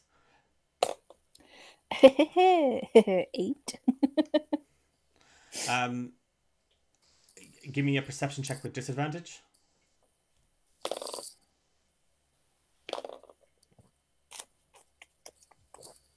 10. You hack with your sickle and dagger. You're just carving at you're trying to break away as much of it as you can. But as you try to peer out, you just see that where you're cutting, it is repairing itself. It's growing back quicker, but beyond it, the wall seems to be getting thicker. I don't see the path. Nora, what are we gonna do? I'm going to just look back and see that what happened to me when I was cutting happened to Diarra as well. And I'm going to say, well, our only other option is to kill these things. And I'm going to gesture at the jelly pile of bones and muck in front of me and say, and they can be hurt. So just be careful, Diarra. As you gesture, and Diarra, you look down at the quivering mess on the ground, the muck and the bog and the whatever else, it's all in there. Where it fell, 2 more rise out. And from the torso that fell backwards, where you saw the bones, Diarra and Nora, both of you just see shaping around the face a jawline and several broken teeth, and the head turns kind of slowly and kind of slops forward in the same way that just a bucket of sludge might pull from the edge of a bucket and then just kind of flop, and the head flops forward, rolls back, and as it does, you just see 2 eyes light up, and both of you just hear, "Kill us." What the hell are these things? Mooney. No. I have to apologise. The family next door to us have started having a roaring fight. So if anyone can hear that, Can't hear it. Don't even, I'm just going to have a little listen. Love having a listen to their fight. Okay.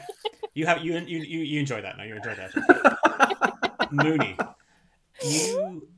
as you continue to chase the badger, you give me a wisdom saving throw. No. Right, hang on. Where's my stats? I think it's +4. Yes, it was +4. What is that? Oh, that's good. 19. Oh no, wait, 20, dirty 20.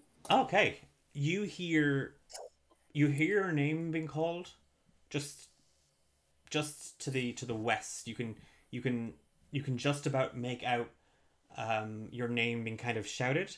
So you know that you haven't gotten too far from Nora and Diarra just yet. And as you kind of stop, there's just a kind of a louder kind of squeak from the badger up ahead. And you see him run straight into a clearing. Minnie was about to call back, but as soon as she heard the little badger squeak, she immediately is again distracted and continues running after Badger. Not a thought in the world. As you as you move after the badger, you have to duck low here to kind of clamber in under where it went, because the passageway kind of leads down and then kind of up again. And as you kind of clamber up out onto the other side, and you're kind of down on your hands and your knees now, and as you kind of poke your head up through and you look out, it's a rather large grove almost. There's a ring of trees and stones carved and sort of placed rather ornamentally. They maybe at one time they may have depicted something, but they've kind of been weathered by age, and moss has kind of grown up along them. But right in the center of the grove, you see a large circular pool, and overhead you see the two moons of Dowan beaming and reflected in the pool of water. You don't see the badger. Is it still raining? Nope. And it's as you clock the, I suppose, the weather around you, despite the fact that it's clearly night, it is not cold. It's one of those balmy summer evenings. That's what it feels like. It's not too heavy, it's not too hot, it's not too cold, it's not too warm. It's quite tranquil, quite perfect. Minnie's going to step deeper into the grove and kind of look around. I can't remember how Minnie talks. Oh no! A badger? Oh no! She's going to call out for the badger. You call out, and your voice sort of echoes. The grove isn't huge. It's not beset by large, walls or anything like that, but your voice still seems to kind of echo out and around. And as you step further in, you can see that beyond the tree line there are some glowing lights, just soft aquamarine lights, just sort of flickering, almost kind of like fireflies, but the color is more of a kind of a tealy blue. And then there's a splashing sound as your eyes are kind of drawn back to the pool, and on the other side you see the badger, and he's kind of got one paw in and he's just splashing at the water. Oh, they are. I was scared that I lost you for a second. I'm sorry, I didn't mean to chase you. I was just sort of going to ask you again if you maybe by chance saw Dave the sheep. I know it's only been a couple of hours, but I just really want to bring him home. The badger yelps and then drops low to the ground and hisses a high guttural hiss as the hair on his back kind of just spikes upwards. Aunt Minnie? Give me an insight check. Insight, +2. 10. You're not quite certain, but he hasn't hissed at you before. He hasn't gotten angry at you. He hasn't tried to attack. He led you here.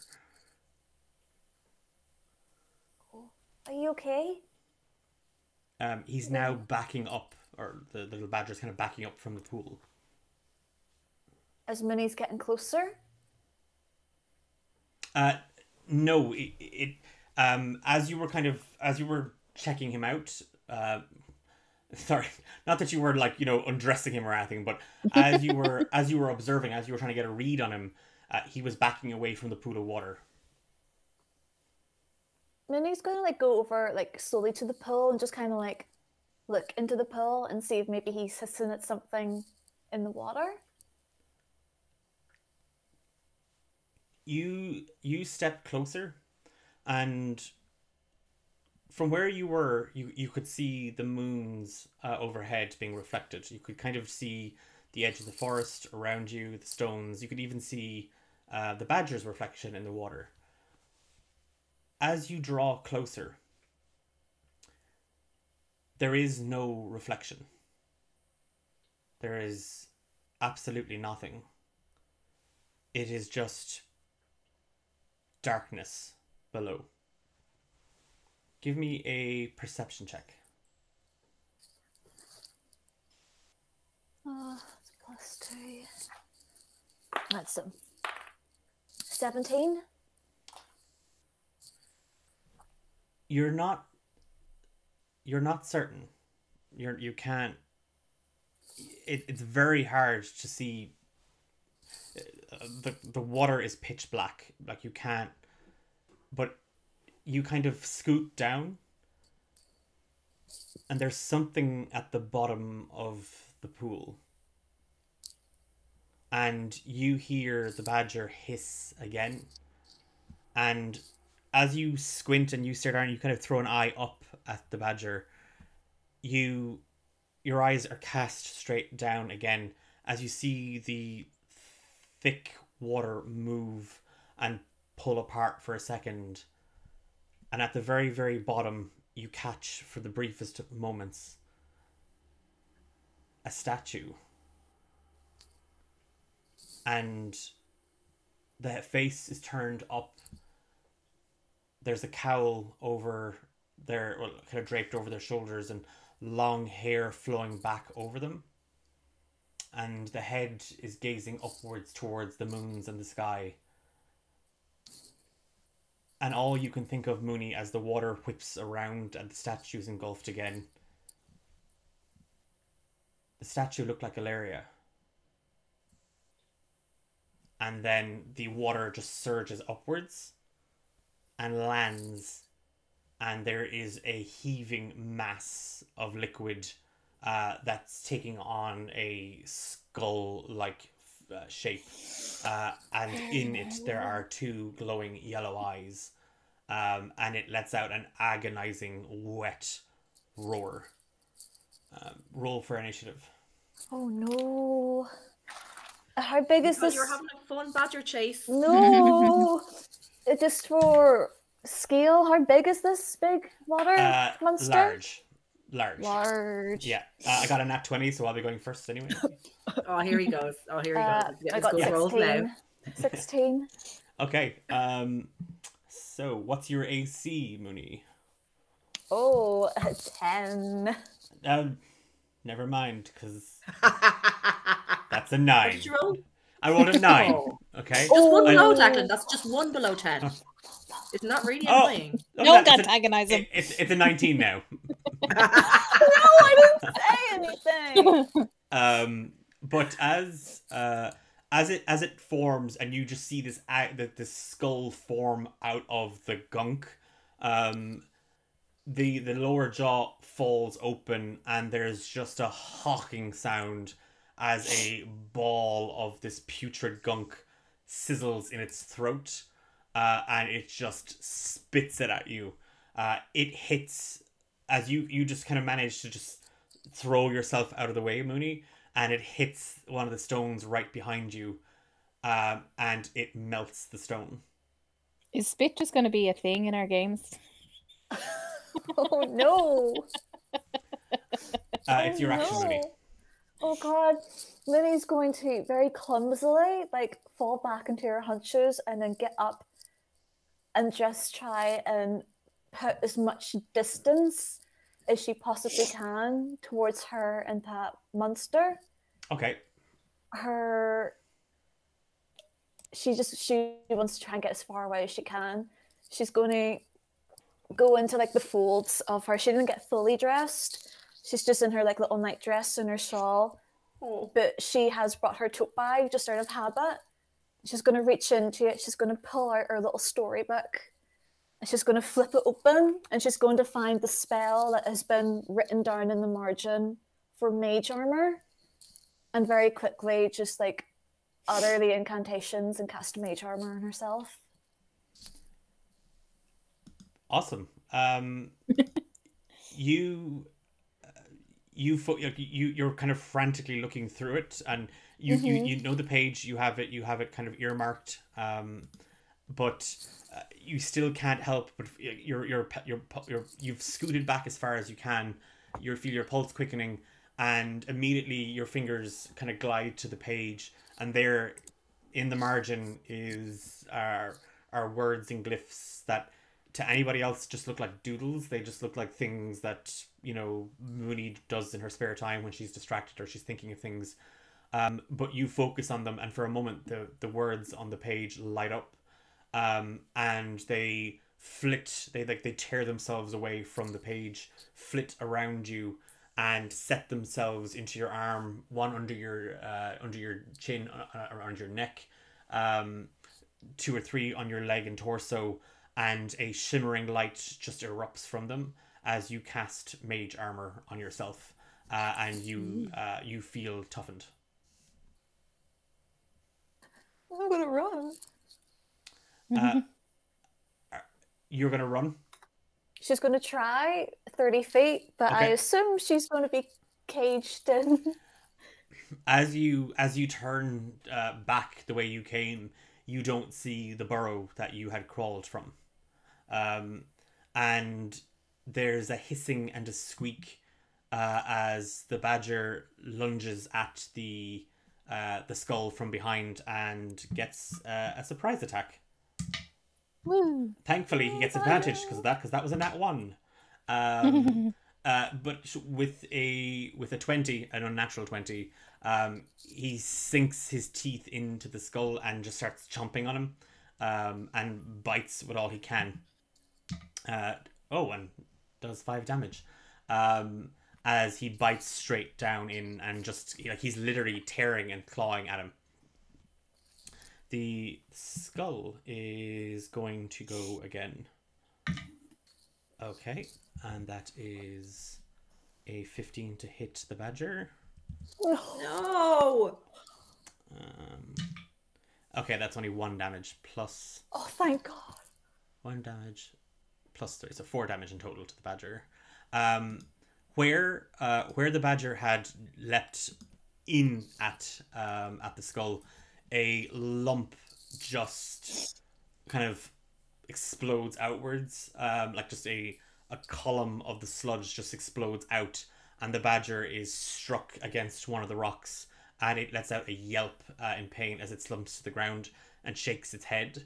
And Mooney, you can just about see it. He's still standing, but he looks dazed. Oh no. It is your action. Minnie's gonna see that, and if she can reach him, she's gonna stand in front of the badger. You will, but you'll provoke an attack of opportunity. Oh no, I don't want to do that either. I mean, I love you, badger, but I don't love you, badger. But don't touch me. I love myself more.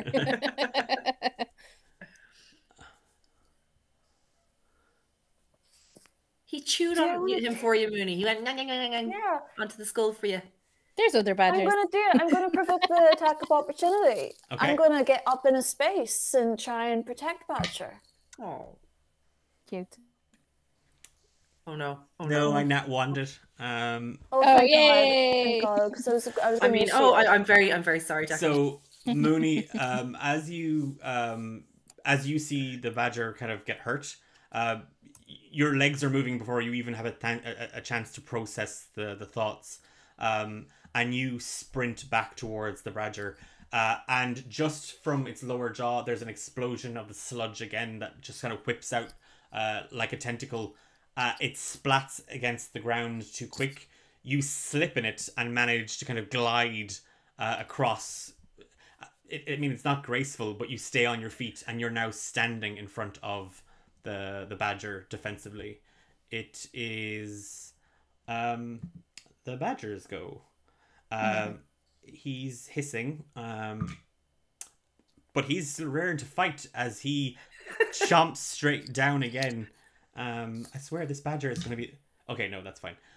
Yeah, he now bites at like just a chunk of the skull sludge, And he's kind of just tearing it in his mouth. You see that his face is just covered in this thick black ichor. And he chomps down another piece of it and he's just whipping it around. Mooney. I'm going to cast Firebolt. Okay. Ooh. I'm going to flick to another page in the little storybook. And she's going to look through the margins and see the writing down for the instructions to cast Firebolt. She's going to read them aloud and she's going to hurl a bolt of fire right at this thing. The glyphs light up on the page in front of you as you read them. And then they manifest up in front of you as well as 3 small little darts of fire just extinguish the glyphs, and they race around each other before all connecting and then exploding straight at the skull. Give me an attack roll. Let's go. Get him. Oh, I don't think so. 12 to hit. That hits. Oh, thank gosh. Hey. Way. 1d10. I'll use this. 8. Add anything? Nope, just 8. 8 fire damage. It strikes the skull as its head turns towards you, and you just see the eyes kind of lock on you and on the badger as the firebolt just twacks it over its right eye and blows some of the sludge away. You see the shape of it, the skull. It's not as cohesive as it was when it first emerged from the well below. But nevertheless, it's still standing, or still holding itself together. And as it does, you see the jaw lower, and within its mouth, a ball of sludge. And it hawks another slime ball at you for 13. 13 to hit. Yeah. Misses. Okay. 13's my AC with mage armor. No, 13 meets it, beats it. Okay. So I'm going to use my reaction and cast shield. Okay. And as you see this thing hurtling towards you, you hold your hands up, and immediately your eyes dart straight back down to the page, and the pages move themselves. They just flick over. And there's a picture of you holding a shield and a glyph painted onto the shield that lights up. And in front of your hands, the glyph forms and the acid explodes. And the badger takes 4 damage. Oh, Sorry. And No, you're not. I know I am. As he yelps in pain and then collapses to one side. was it this area of attack? Yes, it was. No! Nulra, it is your action as you now have 4 of these creatures lumbering towards you. Oh. Any animals that you want to kill in the area, Jacqueline? Just me. just for chat, I have 3 cats and I love animals. Just as an FYI, and I'm really good to them and they're spoiled rotten. Okay. So the last thing that it uttered that we heard was kill us, wasn't it, Yes, Jacqueline? yeah. Okay, obviously Nora saw that when she chopped this thing in half and she felt great for a moment, it reformed into 2 more. So even though she's a bit thick, she's going to realize, okay, maybe I shouldn't be chopping this with my axe. She's going to scream at the one that spoke and say, kill you how? It lifts what looks like an arm, but there are no fingers on the end of the hand. It's just kind of a stub with kind of several smaller kind of stubs hanging off of it. Kill us. Okay. So it's holding its arm up at me, or what would be an arm? Yeah. And can I see anything in that? Like the way you said there was bones earlier in No, it's part just of it. Can I see sludge anything in built that? around it. Shit. Okay. I'm going to turn back to Dayara and say, I don't know what else to do, but we can't chance not attacking these things, and I'm going to go for it again. I'm going to aim for that arm that it's sticking out, maybe thinking in my head that this is a sign that I have to go for that part, but not knowing what will happen. But I'm going to aim for that part of it if I can. Okay, make an attack roll. What am I doing again? And you're still in rage mode as well. Yeah. 18 to hit. Yep. Damage is not 3 great. It is 8. You swing with the axe, and you cleave right through the arm, and it falls to the ground with kind of a wet slap. And immediately you see where you sliced clean through it, Nulra, it starts to regrow. On the body, it starts to regrow? On the body, yeah. Okay, but the bit that I chopped off is it's not doing nothing on the ground. Yeah. Okay, I'm just gonna, in a panic, look back at Dara and say, "What do we do?" Dayara's like, well, chomping bits off them obviously isn't gonna work. Is it my action? No, it's still Nulra's. Like, it's... I'm gonna oh shit, I hate you, Declan. But I love you too. I don't want to chance chopping into another one again. I'm just gonna defensively stand in front of Dayara and wait for what's to come. Okay, so you're just gonna stand defensively again? Yeah. Okay. Dayara, you're up. I'm going to just put a hand out and cast Vicious Mockery at the one closest to us. Okay, that would be the one that she just chopped his arm off. Chopped it, yeah. So I'm just gonna say, "Stay back, you gross lump." Excuse me. You were about to say that out loud. Oh, sorry. I was just thinking it. So hold on. Blah blah blah. You must succeed on a wisdom save. That would be a 7 minus 2, so that's 5. 4. So it failed. Okay, great. And you take a big old 2 of damage. Okay. It's psychic damage, though. As you say this, you're kind of gnashing your teeth together, Dayara, kind of in anger, and that scratching sound, that grinding sound, kind of catches the words, and Nulra, again, you see the ooze, this shape, quiver, as like droplets, like thick globules of it, just kind of fall and splat to the ground around it. But it's still standing. Bonus action, Dayara? I'm going to give Nulra Bardic Inspiration. Okay. For what? I have no idea. We're making more of them, apparently. Okie dokie. So, Nulra, what was your AC again, sorry? 13. Okay, and I still have Bane on me, so that is an 18 to hit for the first one. That's an... Oh, wait. That's a 19 again, but that's a 16 for the second one. Okay, that's going to be a 2 for the third one. And it's definitely not going to be a 11 damage in all row, as both they slam into you. Oh, she's in a bad way. She's in a bad way. Can I use my stone's endurance? Yeah. And that lets me reduce damage 1d12 plus 2. Oh, reduces it by 10.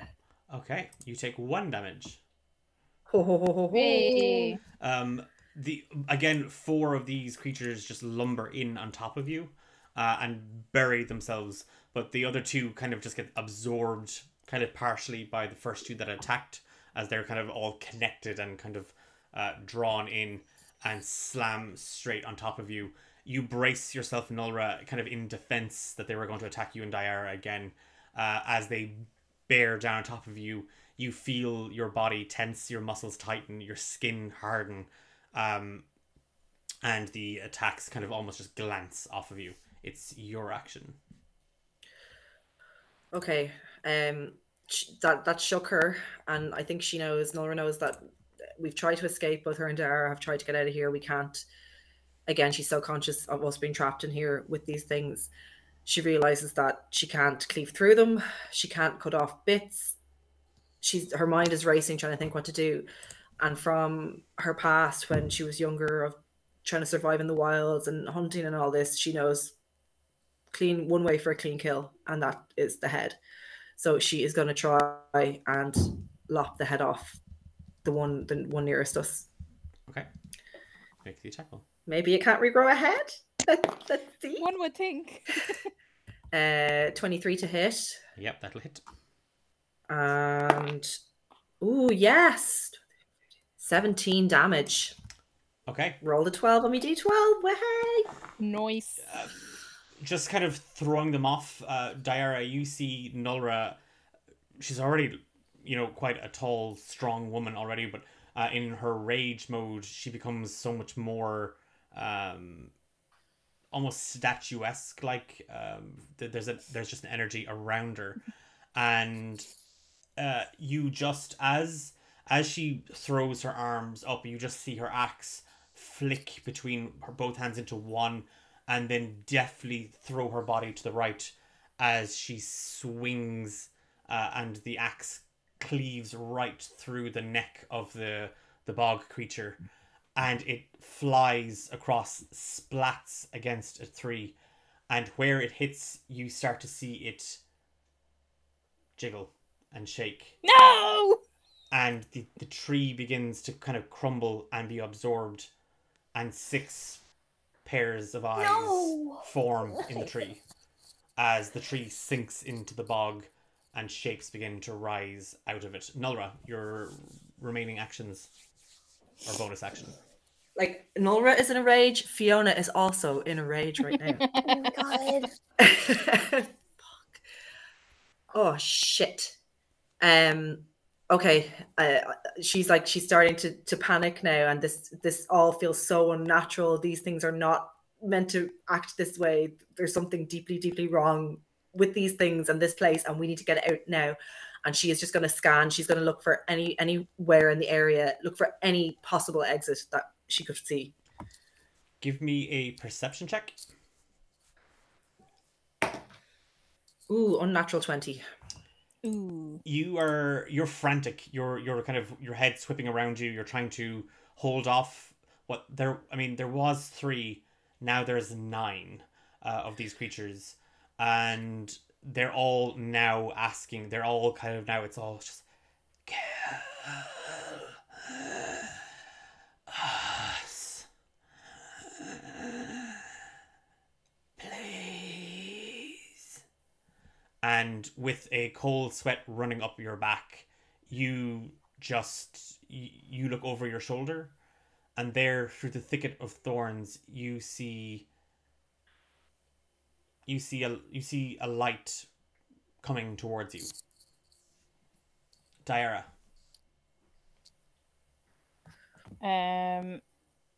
Do I hear the kill us as well? Yes, obviously, yeah. yeah. So I'm literally just gonna. I'm all out of ideas and spell slots. So I'm just like, okay, I can't hack them. What else? So I'm just gonna be like, kill you how? And just hope that they can say something else.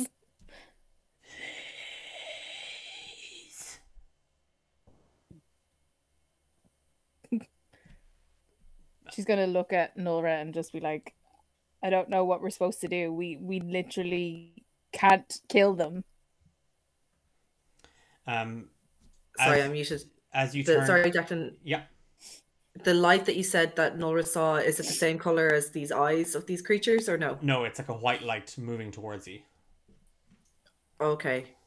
Can I point out, I don't know if this was before or after I noticed this, can I point out to Diara, like, there, over there, a light?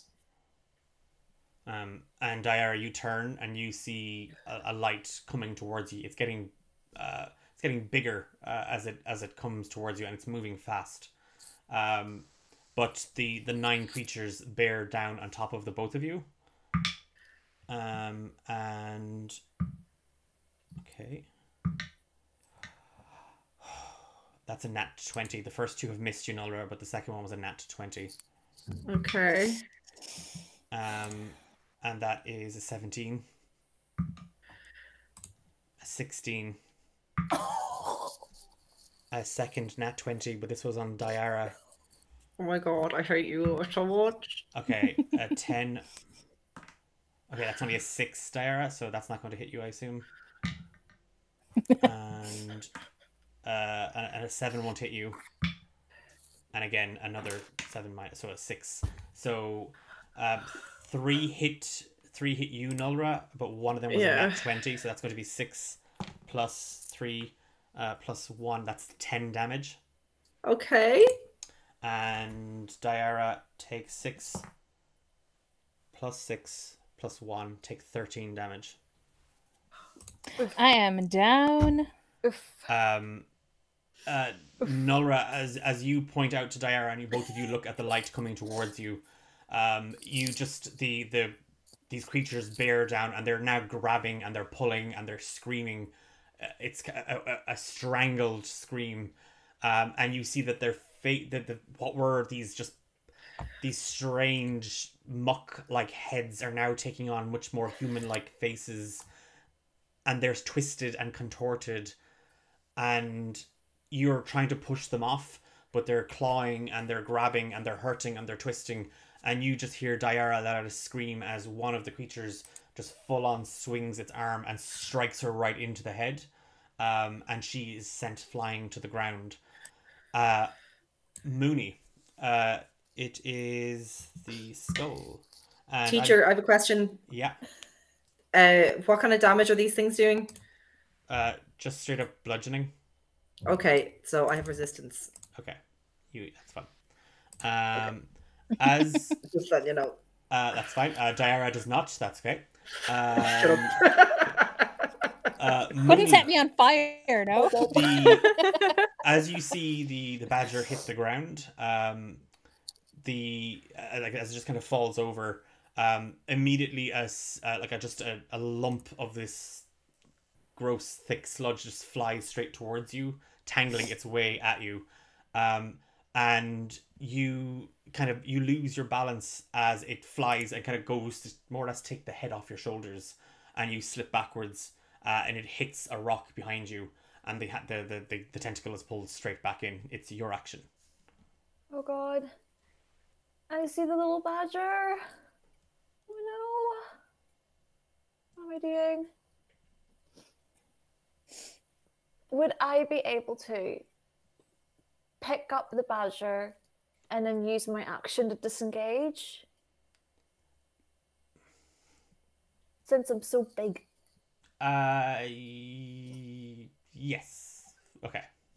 So you're gonna grab the badger like under your arm, and you're gonna turn to run, I assume, then after disengaging. Yeah, I'm gonna go back to plan A and just try and run. You run towards where the burrow was, the badger kind of tucked under your arm. He feels warm as you hold him. He's very, like, badgers are big and strong and like, but he's almost like a little runt. He's a lot smaller than what you would normally would have associated with a badger. But as you run towards it, the skull is going to... Okay, that's a 16 to hit. No, it hits! Oh, I took a gamble on a field. And that is 7 damage. Yeah, I'm down. I have 7 HP. Cool, guys. That was a fun stream. I So hope you great enjoyed stream, this everybody. episode. Thanks for Everyone sent Oh, me God. the references for their new characters. I think it was drawn up for a couple months. Mooney, you run and you are desperately seeking where the hole was, where the burrow was that you came through, and as you frantic, like you're on your hands and knees and you're digging at where it was, and you know it was there. You just hear that gargled fizz, that guttural hiss, and just over your shoulder you see it as this ball of acid is just hucked straight at you, and as you haunch down and you squeeze yourself tight, you hold the badger as close to you as you possibly can, and his eyes open, and where there were kind of small little green eyes, they light up, and you are completely washed in light, and you awaken in your room as if you had just woken from a nightmare. Nulra and Diara are in their beds beside you, and at your feet there's just kind of a little kind of patting, almost like the way that kittens do that little kneading thing, and skirling up under the blankets your head is nudged by a little badger with pure white eyes. And as you kind of there's a kind of a cold sweat on you, you don't notice, and this is where we draw our chapter 2 to an end, you don't notice as the door closes and Ilaria on the other side leans in against it, half collapses to her knees, gasps for air, and she looks down at her hands, and they have aged terribly, and she pulls the sleeves down, pushes herself up onto her feet, dusts herself, slicks her hair back, takes a breath. There isn't much time. And she heads downstairs. And chapter 2, Lost and Found, finishes there. What the fuck? Oh We are gonna kill that woman. Ilaria coming through. Oh my word. Thanks Oh my everybody word. for joining us for our second episode. I hope you enjoyed it. I've been Declan, your dungeon master. I was joined this session by Eilish as Diara, Kat as Mooney, and Fiona as Nulra. The whole gang will hopefully be back for our next session on the 7th of November. As always, you can check us out at D8 Dungeon. Would be utterly thrilled if you came along and joined us on our Discord server. You can check us out on Twitter at D8 Dungeon. We're on TikTok. We're on Facebook. We're on most of those social media channels. And we would love to see you there. On the flip side of all that, I'm also the DM for an Irish podcast called Romancing the Dungeon. And we are in our second season. It's a little more, I can't say lighthearted than Rise of the Forsaken, because damn do we do drama. But Oh no. oh yeah, oh lord, there's drama. So much drama. But we are, it is a nice blend of comedy and drama. And it's a tale of 4 adventurers who juggle their day-to-day life while dealing with monsters, dungeons, and heartbreakers. So we would absolutely love if you would check us out. You can listen to us on Spotify, iTunes, just search for Romancing the Dungeon, and we will see you all in 2 weeks. Thanks so much, everybody. Bye. Harmed. No animals were harmed in the making of this episode. Technically. Technically.